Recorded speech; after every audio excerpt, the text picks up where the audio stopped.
Oh.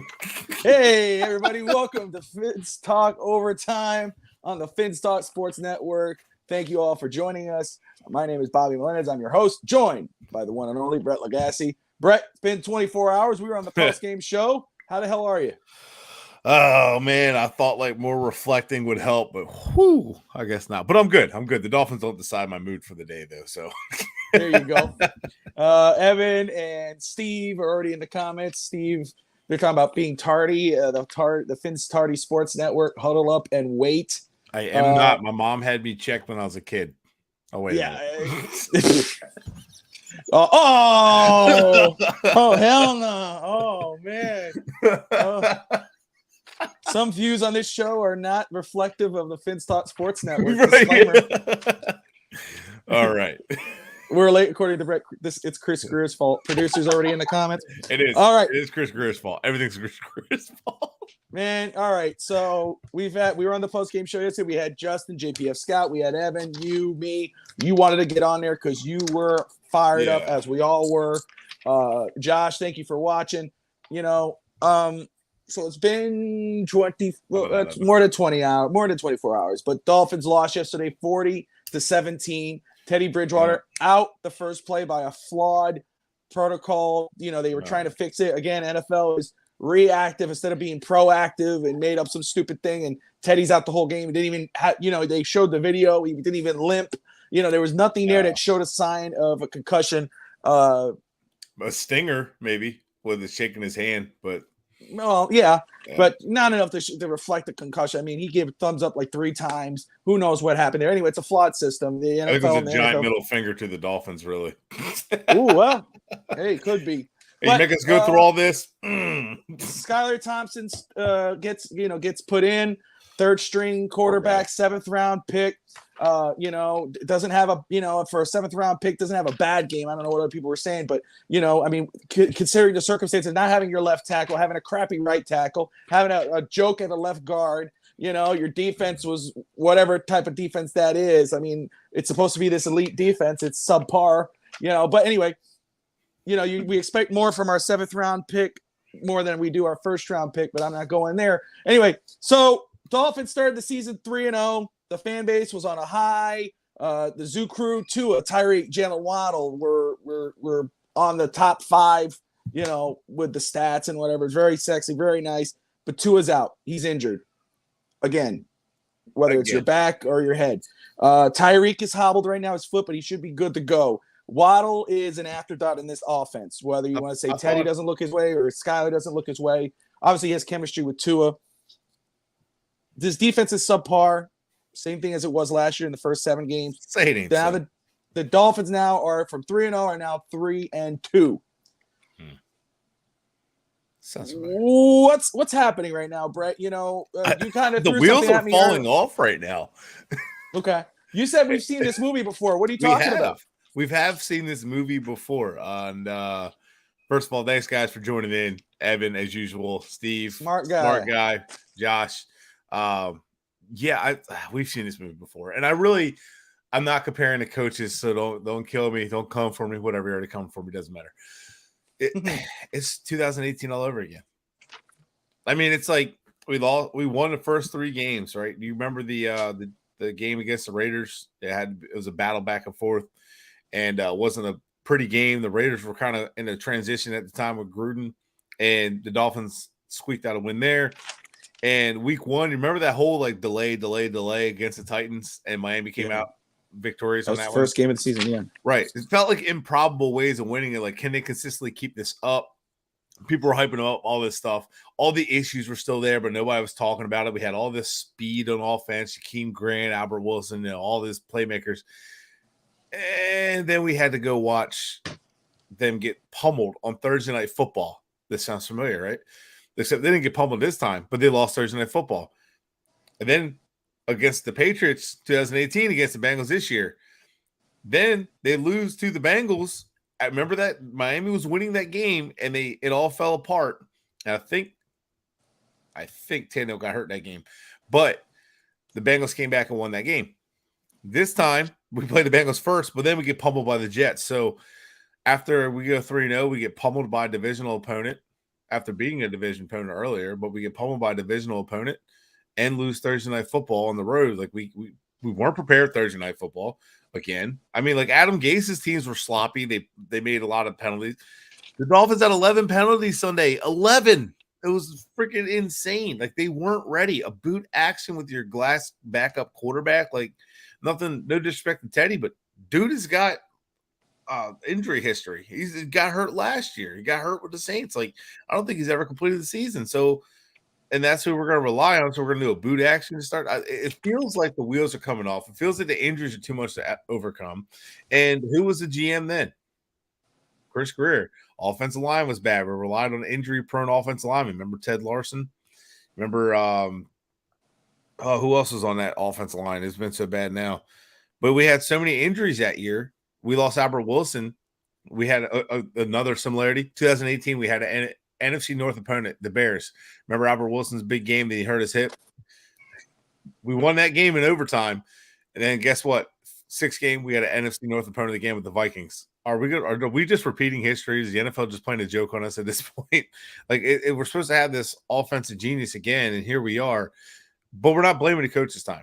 For this game, this loss, the coach is wholeheartedly responsible for it. I don't want to hear anything about injuries. That's how Greer built this roster and all that. That's how the roster was built. But the team didn't look prepared, and at the end of the game, they were in it and they fell apart. Why was Gesicki blocking as a pass blocker? And nobody wants to talk about that. I mean, we gave Tua all this. Everybody said offensive line's the problem. Tua can't do anything with this offensive line. They've got the worst offensive line in history. We're 32nd ranked pass block right now. Joe shared that 32nd ranked pass block. What's Skyler supposed to do behind that? You remember Gesicki getting blown up. Why is he pass blocking? I mean, we give Tua, and then he fumbles it, but no one's talking about Gesicki getting destroyed, and not Gesicki's fault. Not a situation he should be in. It's like asking a wide receiver to block a defensive end. Why is he getting that? You know what I mean? Like, why is he getting in there to block on a pass block? I know Smythe probably got hurt, but you didn't have any other option, or you didn't want to chip him with the back, something, and Skyler gets destroyed, fumbles the ball. Interception, totally on Skyler. But the fumble, yeah, he was holding the ball, but damn, what do you expect? And then, like, we saw the play that Hughes shared and did a cut up of, which Hughes is freaking awesome follow on Twitter. He does a lot of cut ups. Eichenberg getting forklifted back, hand placement is terrible. Jets defensive lineman just replacing Eichenberg's hands, just walking him right back into the backfield. Like, yeah, but who said Eichenberg? Who was the one? Who kept bringing up Eichenberg's name? I think it's the bearded gentleman on the screen. People were saying, no, he's going to be good. He's going to be good. No, dude, this offensive line ain't fixed.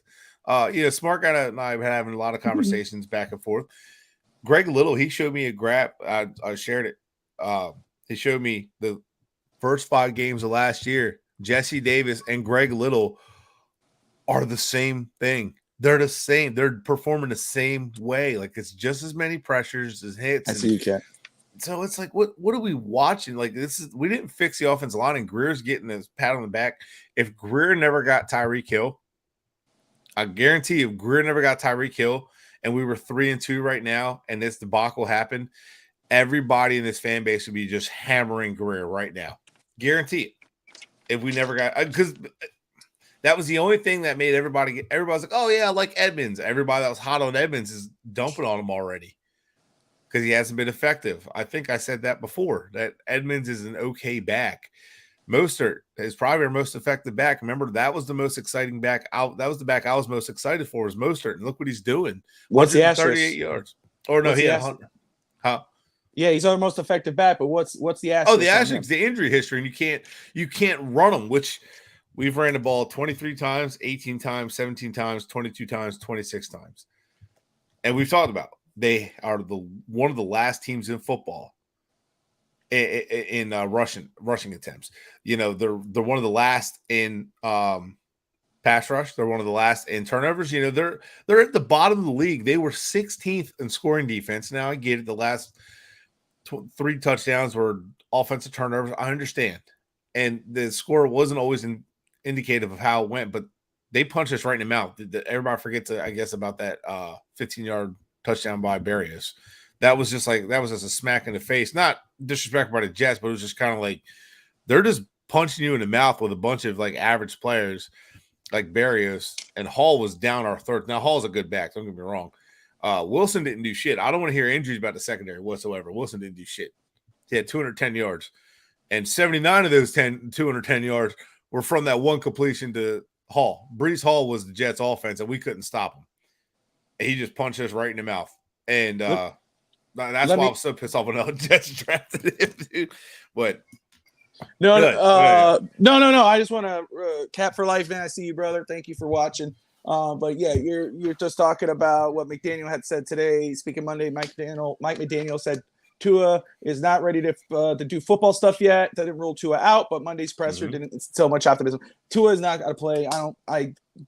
99.9% sure he's not going to play. And that's just me thinking. I said he's going to be out for 3 weeks. Pittsburgh might be it. And this is the thing. Yeah, he hasn't even. Teddy is the one where Teddy, even though he's showing no symptoms of concussion because of the new rule right now, because they wanted to react, not be proactive, but reactive, he cannot practice until Thursday. Tua, I don't think was going to practice the way because people we're talking about the head, but we don't know how bad the back injury is. So I think Miami's trying to be very cautious with Tua. I think it's either Pittsburgh or after that. I give it 3 weeks max. That's me. He's not going to rule him out yet, but Tua is also seeing multiple neurologists independently, so I don't know what that means. I don't know if it's like an extra precautions or is he starting to have issues? I mean, let's be honest. He knocked his head really hard to the point where his fingers locked up. And I was talking to some guys this weekend, and they're saying that we all agreed that the protocol should have always been. I think it always has been. If you get evaluated for concussion, you still have to go one day it was after the game to just make sure they didn't miss anything during the game, because you can not show a whole lot of symptoms for up to 24 hours, right? So I'm not mad at the new rule that forces Bridgewater out, but I'm just kind of confused why it was like, why he didn't seem to have a concussion. Now, anybody saying this is the NFL just trying to say F you to the Dolphins, I mean, maybe it kind of is, but this isn't the first one that they went with the new protocol. Nyheim Hines was. So I don't know. That was scary. I'm kind of worried that like Tua might be out longer, and maybe that head injury was worse than we think. I know people are saying stuff about Skylar. I do expect Skylar to start against the Vikings. That's my expectation. Yeah. I think Teddy will be active. Obviously, I don't think Teddy's not going to be active, but I think Skylar starts because he's getting the reps. I think Miami might pull him if it's a struggle. But I think with a week of preparation, just like we were talking about Teddy, with this offense, I think we might have a better showing. But again, 7th round pick. He's a rookie. Let's damper expectations. So, man, you started this show. Oh, I'm sorry. Listening to this, I think I need to see a neurologist to see if I might. Oh, a neurologist. I'm going to get positive, so hang on. Well, just bear with me here. I don't know, smart guy.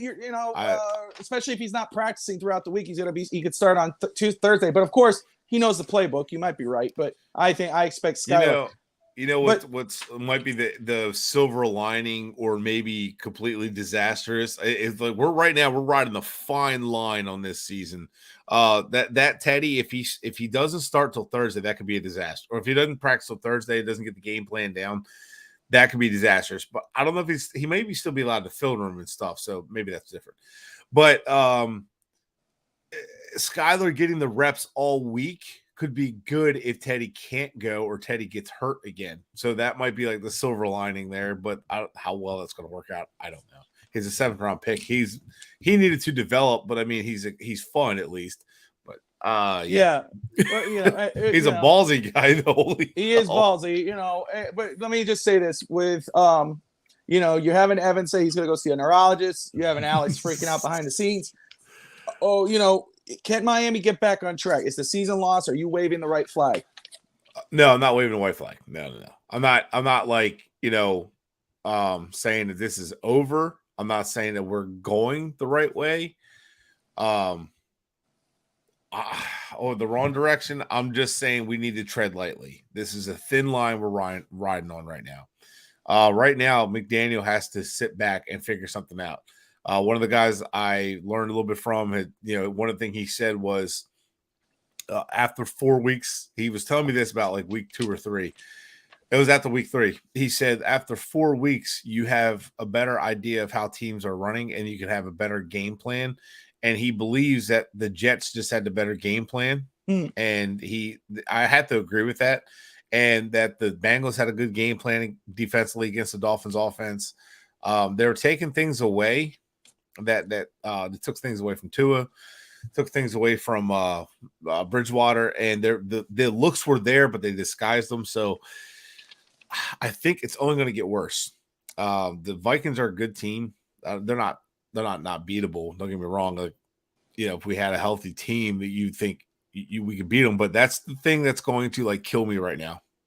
It is the ifs. If Armstead's healthy, if X is healthy, if Byron's healthy, if see, look, now I'm saying it, if we run the ball more, there's so much. Like, I think McDaniel has to look within himself at this point and say, I need to make plays. Where's Cedric Wilson? I need to get Cedric Wilson involved.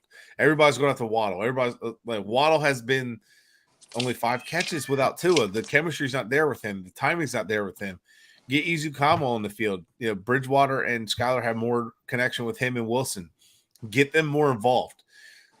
For the love of God, stop using Gesicki as a blocker. Trade him if you have to. It's not a disrespect to Gesicki. Move him to somewhere that can use him.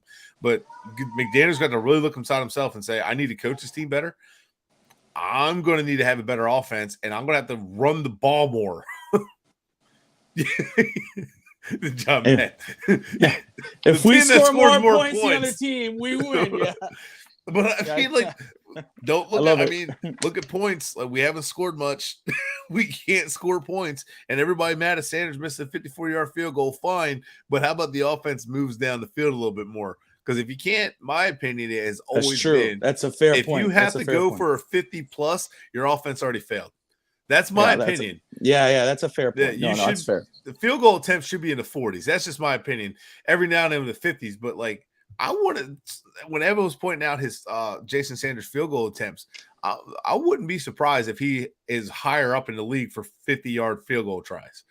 I want to look that up to be sure, but I'm curious on that. Our offense needs to be better all around. We have an offensive guy. We already know the defense is just not what it is. It's not as advertised. The system's not good. The talent's not good.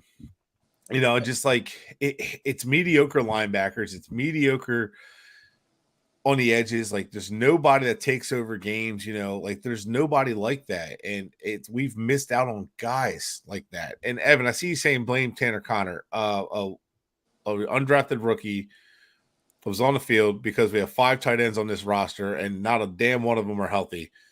Tanner Connor just got healthy, moved from receiver to tight end. Evan's a brother, love him to death, but he's not the only one who does that. It's like we hold our undrafted rookies to higher expectations than our starters. There's a lot of excuses for our starting guys. But this, but that. But when it comes with our 7th round pick or our undrafted free agent, it's like, where the hell are they? Trash, dude. Come on, dude. Like, it kills me. Like, it kills me because it's like we have 5 tight ends on this roster. Ethan Carter's been out for weeks, and I know he's a special teams guy. He has value there. I get it. We saw the special teams take a what did you say?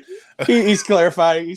Oh, so like you look at all the tight ends on the roster. We're getting nothing out of them. Smythe is the best blocker, the only blocker. You get Hunter Long. When's he coming back? He started flashing week 1. We haven't seen him since. Gesicki just doesn't fit. What are we getting here? What are we doing here? And this offense needs tight ends to be good. And Tanner Connor's not a blocker either. So I don't know. I just want to let me make sure I don't forget. I saw it. Jeff Fernandez. Thank you for tuning in, brother. We appreciate you. What's the latest on Terran Armstead? Is he out for the year? No, he's back with the team, and he's got checked for a toe injury. He's trying to work himself back to play against the Vikings. Toe injuries are tough for tackles to come back from. So. Hurts like hell. Just so I'm clear, trash. I don't think he's trash. I don't think so, he's ready to play. Honestly, don't think he's ready to play. I don't know if he'll ever be like good or not, but I like his wheels. I like his, but he's looks indecisive big time. Like, he doesn't know where to go with the ball. Rookie 7th round pick. But again, he wasn't prepared. Yeah, exactly. That was frustrating. All right, so Well, there's some first rounders who play great in college, but trash like in the pros. So we were talking about sparks yesterday. His team might need a spark. We talked about can Tua coming back be a spark? Is that enough? Is he the savior? If he comes back, are the Dolphins, they fix everything and they're going to the playoff. They're playoff bound. They're winning a game in the playoffs.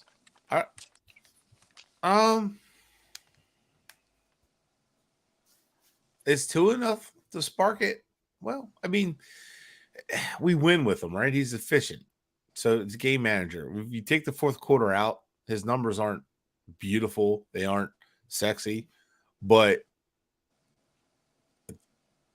like it's enough. He did enough. He made enough plays against the Bills to win. Yes, if he can keep doing that, finding I think it's enough because Waddle gets going again, right? Because they have good chemistry. That's clearly obvious. When the play breaks down, he's finding Waddle, except for the one he got hurt on. But that's a spark, in my opinion, because I think they have more faith in Tua right now than the other guys. I think they like Tua. There's a little bit more energy with Tua. There's no energy with Bridgewater, but there's energy with Skyler. That should tell you a little bit. There's more energy with the two guys that they've drafted than Bridgewater that I've noticed. Definitely seen something with Tua. You know what? Getting Tua back would be a spark, to be fair. Because, I mean, he understands the offense. The offensive line looks better with him, which is weird because the offensive line sucks. I'm not saying it looks great. I think he does a better job of the offensive line and moving around in the pocket a little bit better. We'll see if they adapt and mess it up more, how defenses adapt to how they're doing offensively, which is what we really need to see. But he's going to be better than Skyler. Skyler held the ball a little bit too long. He's not ready. Doesn't know the offense. Yep. You got to understand. A lot of people got to understand this offense is actually very wordy, very long. It's a paragraph for each play. So Tua understands the concepts of typical offense at this point. He's been in the offense for so long. Skyler really he's first year in the league, so he's not going to understand concepts that fast. It's going to take him a little bit. He understands the plays. He's not a dumb guy, and he just has to know where to go with the ball, how the defense is attacking him. And I think that's a spark. But I think another spark could be getting the run game going as well. Even if Tua comes back, we haven't been a balanced rushing attack at all. Against the Ravens, we ran 18 times and threw the ball 50. Yes, I know we're behind. That has to stop. Stop deferring.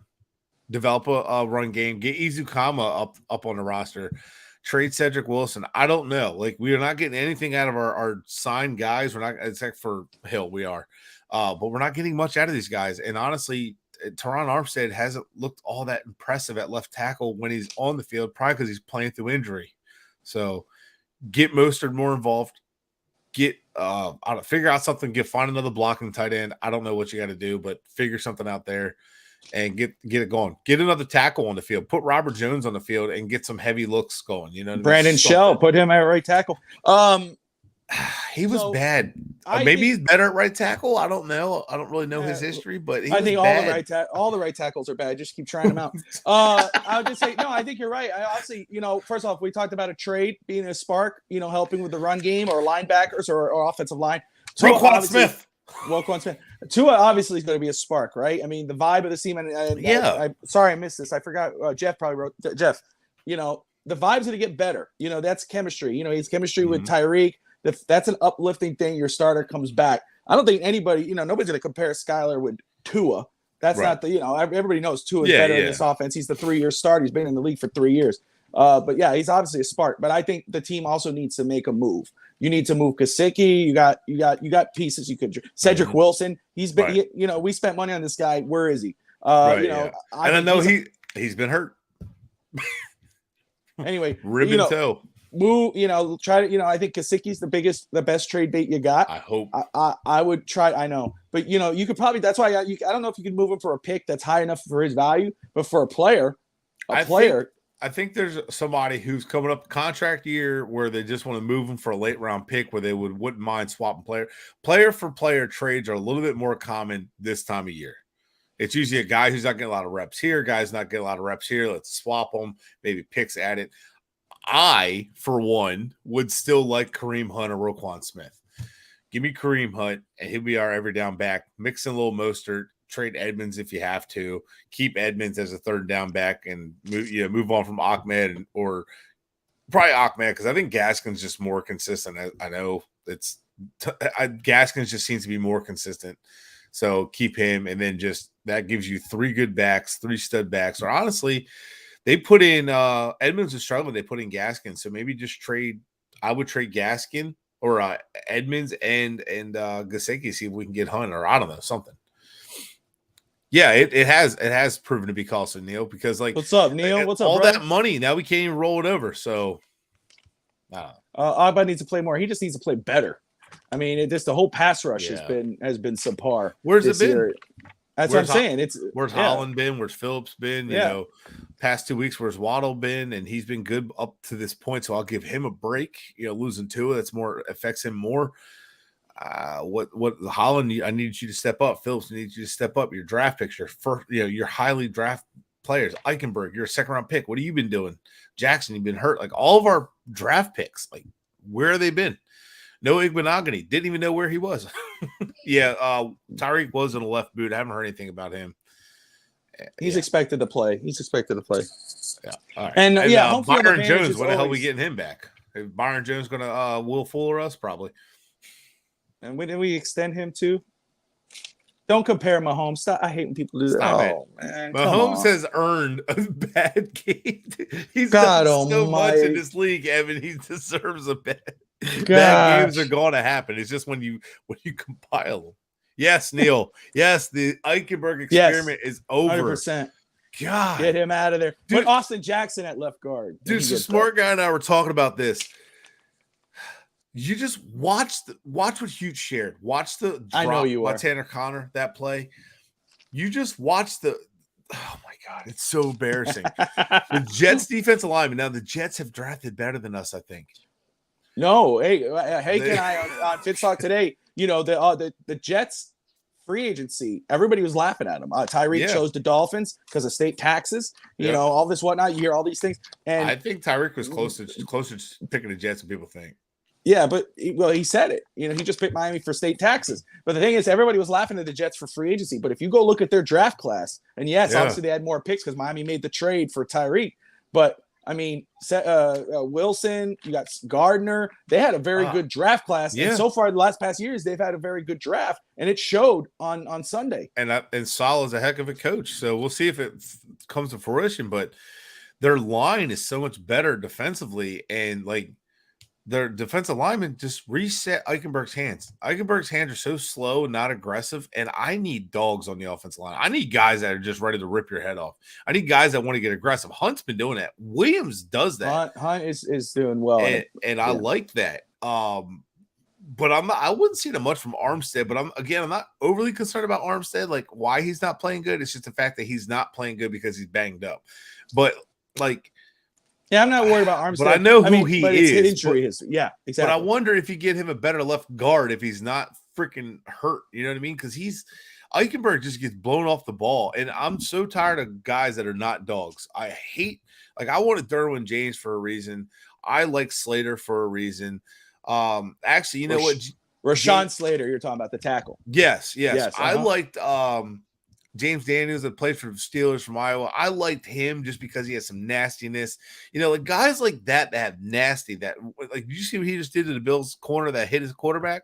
Yeah. Knocked his ass right to the ground. I want a Richie Incognito, more athletic, but I like those kind of guys. I like the Mike Pounceys, not the Jonathan Martins. We keep drafting Jonathan Martins. I don't want any more of those guys, and that's why we're in the situation we're in. We have those kind of pushover guys at a lot of positions. And I need dogs. I need guys. I need Hill, like Tyreek Hill. Like you know what I mean? Reincarnation. No, I'm just kidding. I'm not gonna say it. I'm just playing. No, we don't got reincarnation. I'm just kidding. That's bad. No, I like McDaniel. Back when I was young and clueless. So Holland, I think what's hurting him is he had to expand his role because of the injuries. Sure. Maybe, but still. That's a fair, as much as I hate excuses, that might be probably the biggest probably the fair statement for anybody. He probably has had a lot more on his plate, and I think some of his mistakes are because of him not being bad on, not being like ignorant to him, but I think it's him learning how to be that signal caller in his second year. And I think he's there in position, and you know what, against the Bills, he did almost come down with a couple picks. So I'll give him a break, and he's made a couple key plays. He hasn't been terrible at all, but I need him to take that next step. Alex, you say play calling and personnel. Are you talking about Brian Flores from last year? What are you talking about? Defense is better last year. I think it's obvious Flores took over last year. It was obvious.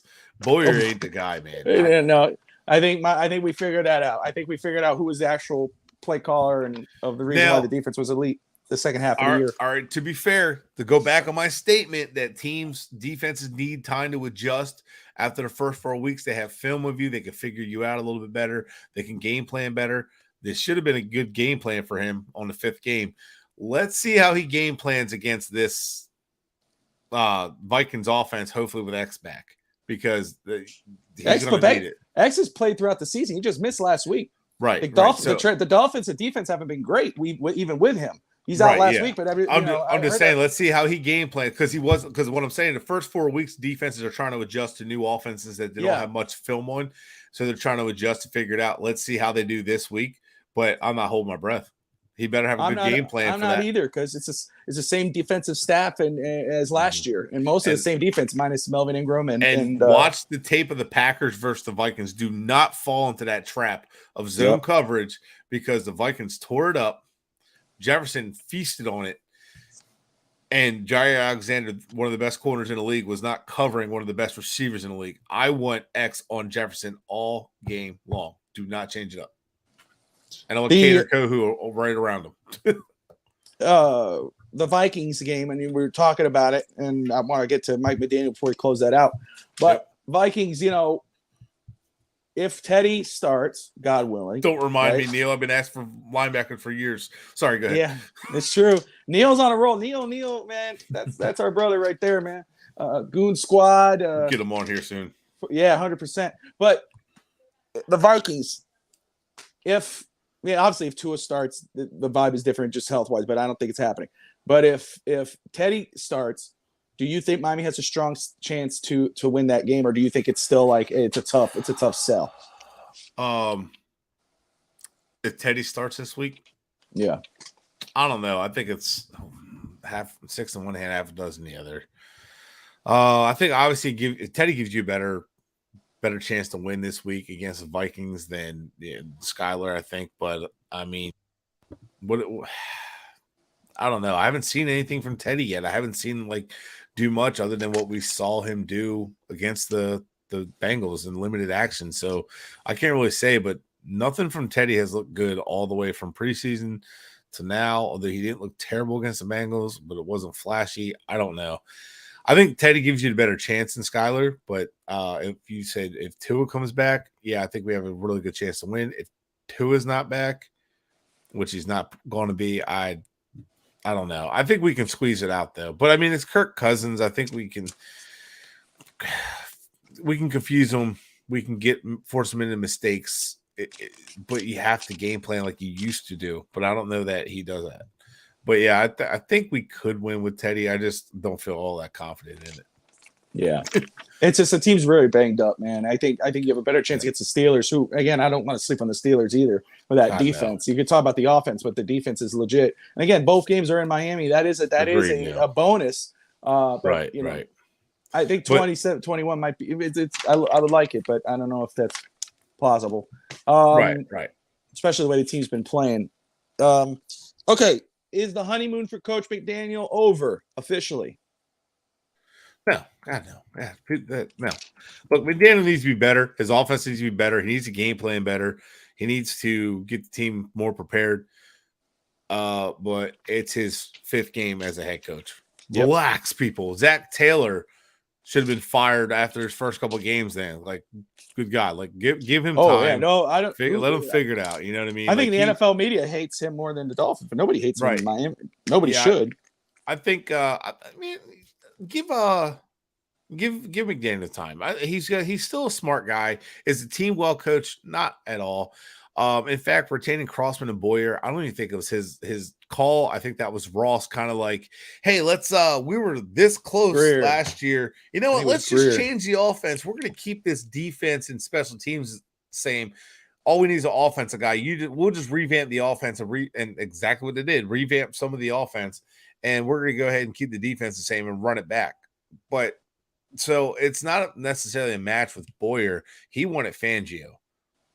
Rumor anyway, but so like he's got to get his coaches on board. He's got to get his defensive staff on board. He's got to get Surtain and Madison, getting that secondary coached up. Which honestly, that secondary, even though we were missing starters, played really well against the Jets. Just saying, the secondary did not play that bad. Tackling was horseshit, but every level was horseshit. The linebackers and defensive line played terrible. In my opinion, Wilkins, I think, had a good game, but no one's talking about that. I don't know. I don't really care if it's 3-4, 4-3. Just give me guys that take over games. Give me guys that, like you're tonight. Watch Max Crosby. That's the kind of defensive end we need. Like you get a guy that in the third round. You don't need to go get a guy in the first overall pick, top 5 pick. You can find pass rushers all over. But they're dogs. They're heavy-handed. They're strong at the point of attack. They're nasty. They're mean. They're aggressive. That's what we need. We don't really have that. So that's just my heart. Yeah, same old fan base. But give McDaniel time. Sorry, ran it a little bit. Give McDaniel time. I'm giving him time. He deserves it. But at the end of the day, if it all goes south and we end up like and Ross is like, I need to fire Greer, fire everybody. Nothing against McDaniel, but fire by clean slate like we used to. Yeah, that was my question for you. It was because we had kind of hinted at it because you just talked about it right now, and I think that's exactly the case. I think it came from Greer, but obviously ultimately it comes from Ross. But that's the issue with this Dolphins football team. Every time they make a change, it's hey, I'm going to change this part, but let's leave this guy, and then let's leave it, and then it's kind of you just keep you're flipping. Instead of letting McDaniel hire his complete staff, whether you wanted a veteran defensive coordinator in Fangio, who's a damn good defensive coordinator, you go, no, stick with Boyer. Oh, it's going to look good. The Dolphins defense has remained elite. Look what's going on.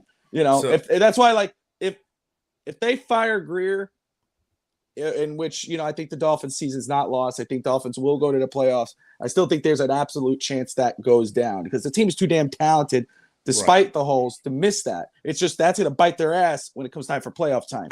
But if they end up, if the season goes to the crapper and they decide, okay, Steve Ross says, okay, I'm ready to make a change now. Greer's fired, but I'm going to keep McDaniel. That's the wrong move in my opinion. You have to stop doing that every damn time. Only way that works is if you do it how the Bills the Bills hired McDermott first. And then they were looking for a GM that could work with McDermott, and they went over to the Panthers, went in their organization and found the up-and-coming star, Brandon Beane, who also worked with McDermott as a. So they looked at the 49ers. So they look to the 49ers front office. Maybe they pull someone that McDaniel knows, and instead of it being like where the GM's in charge of the head coach is really the one calling the shots. McDaniel calls the shots, and the GM kind of works with the GM. You know what I mean? Because that's kind of how the Bills do it. They kind of like the GM's not really in charge of the coach so much. If McDermott gets fired, it's more than likely going to be from the owners, not the GM. So like the GM and McDermott are kind of on like the same level there. To whereas here in Miami, at the end of the day, Greer's still kind of over him. Well, I liked it. Then I started thinking of something. So we do to the new, let's say it goes down like that, they fire Greer. So we're going to do to the new general manager what we did with McDaniel and the quarterback. We're going to say, hey, do you want to be the new GM? Here's your coach. He's already here. And we're going to handcuff him. No, not necessarily, because what you're offering, I see where you're going. What you're doing is you're saying, and you might not get a guy that stays long either, because he might say, I got full control of another team, which is fine. Go on. Like you can find someone else to take that spot. But it'd be more like how Jeff Ireland was in New Orleans, where you had these. So Sean Payton called the shots in New Orleans. He's the one that called the shots for like the general manager, all that stuff. He was in charge of a lot of that stuff. So like he made those calls. He had the final say, and he's the right coach to do it. He understands talent, knows talent, and he was able to do it. And they always had good talent, and that's kind of what I'm saying. Like have a GM that works for you, but like with you at the same time. But he's still the GM. But you know he's going to do the contracts to get the players and stuff, but it's going to be based on what McDaniel wants and understands what McDaniel wants and That's wants right, to Steve. do. And then let McDaniel say, get rid of him. Get rid of Boyer, get rid of Crossman. Let me go hire my own damn defensive staff. And a lot of the defensive coaching staff, like Madison and Sertan, they're not going anywhere. They'll stay here, and they can go find a veteran defensive coordinator that understands that can balance it better. Look at D'Amico Ryans and San Fran right now. Look at that, how good that defense is. Like, we need that. Let me just make sure. Neil says, I sadly don't see a playoff team anymore just because how these guys get healthy and no one else gets hurt. Mozart is our running back, and I pray for him daily. You're not the only one. I've been texted and messaged the same thing for a few people who are homers, in my opinion, blind, but now they are going off on the team. But raw reaction. Steve says, hire somebody for football operations. I absolutely agree. 100% agree. I'm down for that. You hire, what Huizinga did a few years back. Of course, it didn't. I mean, we went to the playoffs, but you hire someone to be in charge of the football operations, like a Bill Parcells back in the day that Miami did. Let him hire his GM. Let him hire his head coach.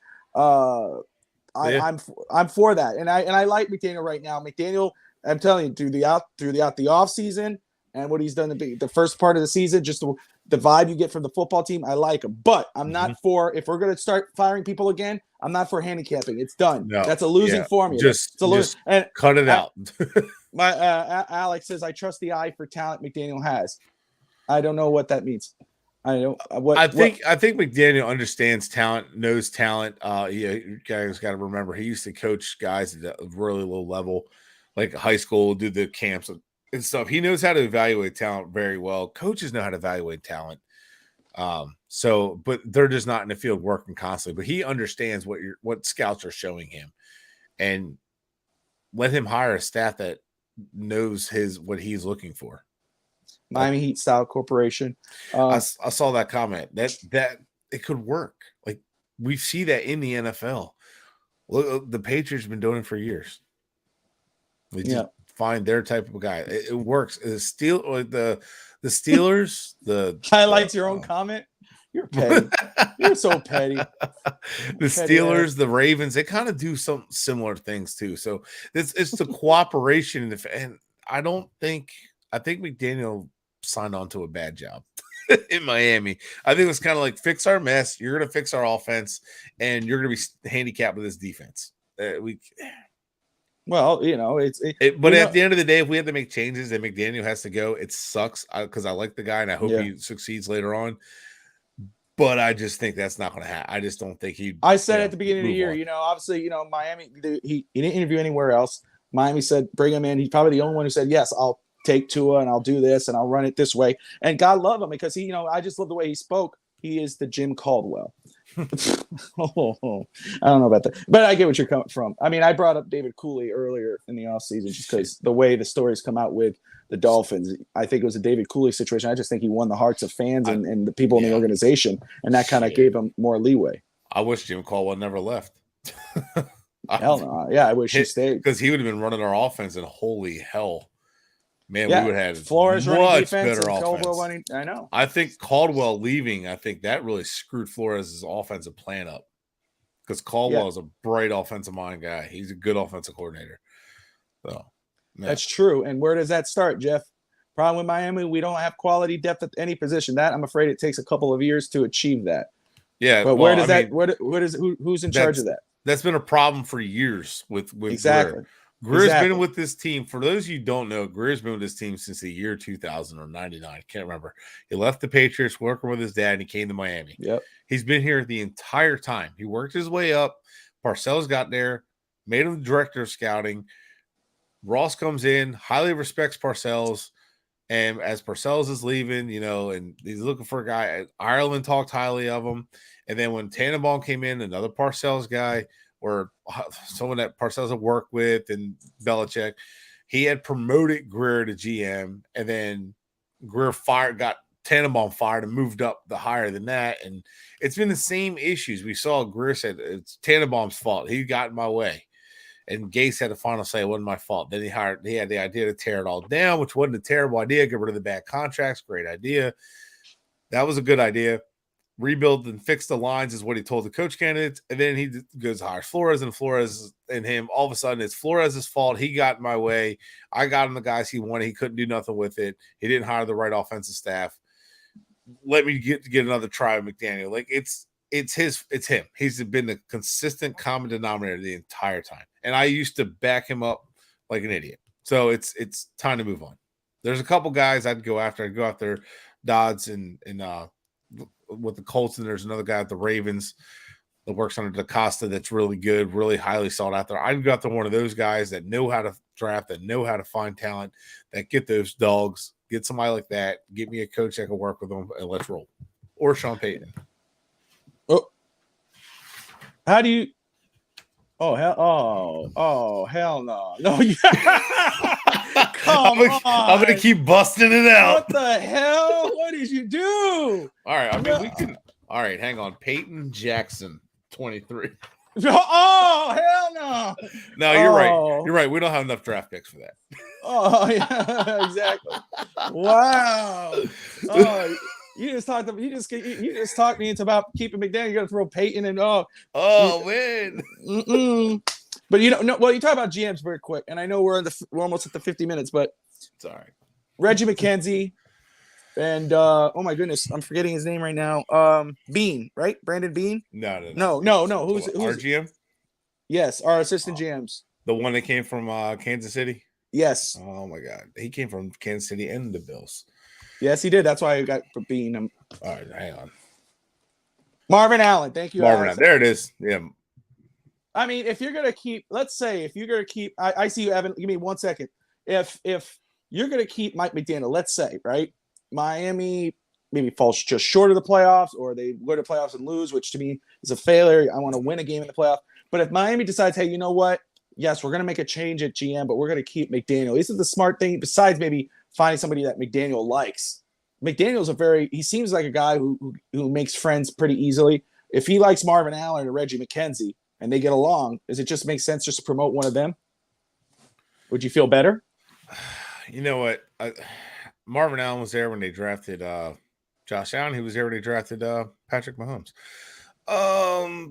But with that said, no. I want outside. I want fresh. I mean, they're there now. I don't know how much say they have, but no, I'm tired of like promoting them from within. Let's tear it down. I know Marvin Allen's technically outside, says Reggie McKenzie, but it really didn't work with the Raiders. You know, it didn't work with Marvin Allen. He left. He got bounced from the Bills or the Chiefs to Bills. Now Miami.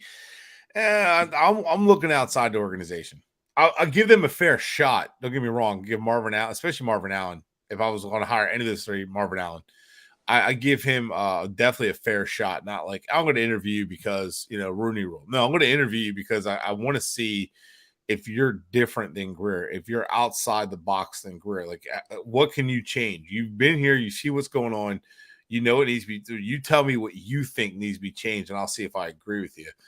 And then I'll go from there. Then I'll look at guys like outside the organization that have built offensive lines and defensive lines and physical teams like the Colts and the Ravens. Because me personally, I'd look for the guys who had built those physical teams that are always in competition, like the Colts before this year, that like will hit you in the mouth, that will run the ball, that will be tough and physical. And no matter who they're going against, they're going to give you a fight, and they're not going to be blown out, against good teams. They're going to be in it. And that's who. So there's a couple guys who work for the Colts, guys that work for the Ravens. There's another guy who works for the Steelers, I believe. And I had to look them up again. I don't have the candidates in front of me, but there was guys that like I would hire as a GM because they're just well-rounded guys that have been around, that have drafted, been a part of good drafts. And I'd look for somebody like that. And then obviously make sure it works with the coach as well. Maybe get my coach first and then go find a GM. I don't know. Evan says, serious question. If this team is so mediocre and a total disaster, why are we still cheering for this team? This is not a trolling question. Tomorrow, the season finale, as it is over. Go ahead, Brett. I don't know. It's like anything else. And I mean, you get dive into it. Like someone who came here like because Tua got here. No disrespect to them. You know, if you're a huge Alabama fan, like smart guy, and you came here to follow the Dolphins because of it. If you stay, that's freaking great. You're more than welcome. And if not, I understand. Like you were there for the Tua ride, and if it ends or if it doesn't end, whatever. But like for us, like I've been around since I started watching Dan Marino throw the football, just like kids probably 10 years, 15 years younger than me watch Peyton Manning, Tom Brady, you know, and that's why they became Patriots and Colts fans out of market. So I just love the team. It's like anything else. Like, you know, it's just an abusive relationship. That's all. Like, and it's always that like hope for to get better. It's just like being a bandwagon fan has no satisfactory feeling. Like, I mean, if you think about it, like, I'm just going to root for this team that's winning. That's no satisfactory feeling. When the Dolphins win, it'll feel like if they ever win a Super Bowl, it'll feel like so vindicated. Like we've been through so much shit. We're here. Like watching my buddy see the Eagles finally win a Super Bowl. He got to watch them compete and be in Super Bowls, but to seeing them win a Super Bowl, it was like the happiest I've seen him. And it's like all those years of being an Eagles fan, like paid off for him. Like that's why we still watch and root for this team. As much as it sucks, it's like anything else. We watch the team and we just hope for the best. And all the years of hoping and getting our hearts broken finally pay off. And we stop crying tears of pain and tears of joy. Well, you know, and the other thing too is it's like, look, the wins are not. Yeah, we started the season 3-0, but as Bret brought up earlier, it's been 2018. We started the 3-0, and look what happened. I mean, right. You know, and I remember Evan and Justin were coming at me and Neil after game 1 and the post-game show because we were bringing up stuff we did not like what we saw. You know, but just because we're winning, you know, when you're winning, you see the flaws of this football team, which are now showing up: health, depth, poor play, etc. Mm-hmm. You know, it doesn't make you any less of a fan if you're calling things out. We can't always be singing "Kumbaya, my lord," right. "Kumbaya," and pretending everything's okay. Bullshit. Right. The team is when there's these flaws that have been there for 20 plus years since Marino left. You know, you have a great offense, but a crappy defense. You got a great defense and a crappy offense, and you're exchanging quarterbacks every 5 to 10 years because you don't know which one to get. You know, we can go down a list. Same thing with the coach. Same thing with the front office. Offensive line for 10 years has been a turnstile.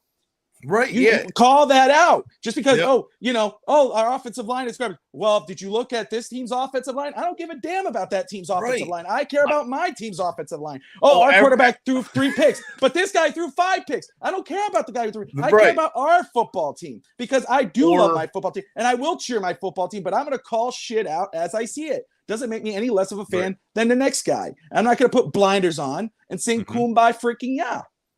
That's just it. I mean, it's a serious question, and I give you a serious answer. I think that's why it's the same thing. Nobody tells me who's on the bandwagon and not. I've been on the bandwagon for life. I bleed aqua and orange. Nothing tells me otherwise. Okay, and just if you want to be blindly positive, do it, man. Do great. 100%. Good for you. I wish I could do that. I'll call out what I see it. You know, and you know, right. So it doesn't mean if we're so negative. No one's to me. It's realistic. It's not negative. It's fact. It's fact. And if people can't see that, then that's on them, not on me. But no one's going to tell me I'm less of a fan than anybody else. I've been a fan since birth. You know, I remember on the couch jumping up for joy when we won 1 game. Even Stevie Wonder could see it. Hell yeah, you're damn right. Well, Alex has been there for life to see my cheering for the Dolphins. I call it as I see it because after a while, it's like, yo, man, this is the same thing over. I don't want to live. Oh, we have a great team, but we never win a Super Bowl. I just want a great team, so we almost there. No, I want to win a Super Bowl. Yeah, I want to win a Super Bowl. Come on. I don't want to be the Jaguars from a few years ago. I don't want to be that at all, and then just disappear. I don't want that. But like, real quick, and this will be the last thing I say. If you want to be a positive fan, be a positive fan. If you want to ignore it. I was there. I remember like saying like, oh, this excuse, and like, okay, yeah, but other teams issues too. So it's not just us. So we're good. And then like you realize like, wait a minute, it's the same thing. And I didn't want to believe, oh, this is happening again. It's happening again. And I remember Antoine used to like, yeah, I don't see that happening. Yeah, you're kind of blind, but okay. And I had us winning like 10 games in 2018 or something like that. And he was like, yeah, it's not happening. I'm telling you that.